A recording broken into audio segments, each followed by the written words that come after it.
Di dalam analisis retrospektif ini, kami mencoba merekonstruksi secara induktif peristiwa banjir 26 November di Kabupaten Biren, Provinsi Aceh, dengan cara menggabungkan kesaksian warga dan analisis citra satelit.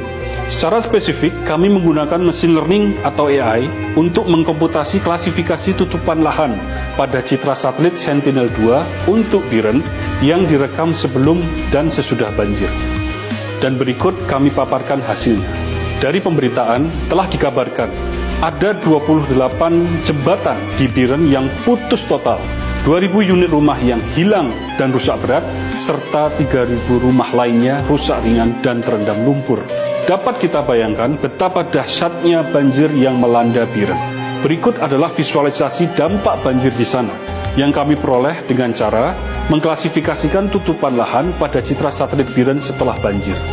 Area berwarna biru di sini memvisualisasikan daerah yang terdampak banjir di Biren, yang estimasi total luasnya mencapai 10.857 hektar. Jika dikatakan 2.000 rumah hilang dan 3.000 lainnya terendam lumpur, memang dapat kita lihat bagaimana area berwarna oranye yang merepresentasikan area pemukiman warga Biren begitu terdampak oleh banjir. Jika dikatakan 28 jembatan terputus, memang dapat kita lihat bagaimana jalan-jalan raya yang direpresentasikan oleh jejaring berwarna merah ini sebagian besar terdampak oleh banjir. Dapat kita lihat dengan jelas pula bagaimana sekolah-sekolah hingga kampus, puskesmas dan rumah sakit, tempat ibadah, tower telekomunikasi dan tower transmisi listrik sebagian besar terdampak oleh banjir.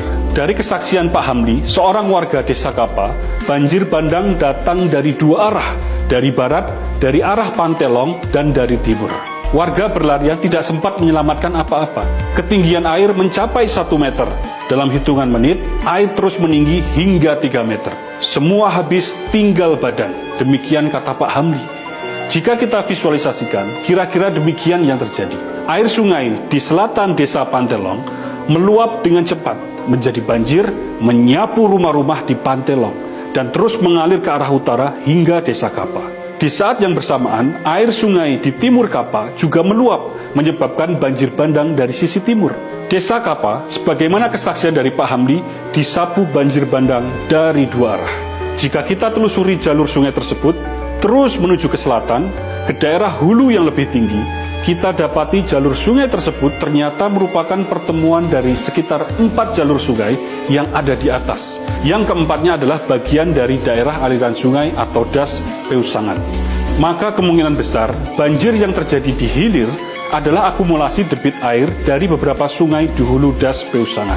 Sayangnya, menurut data yang ada, das Peusangan saat ini berada di dalam kondisi yang sangat kritis karena deforestasi. Hari ini hanya tersisa sekitar 25% tutupan hutan di sana atau sekitar 61.000 hektar, di mana 12.000 hektar diantaranya berada di Biren.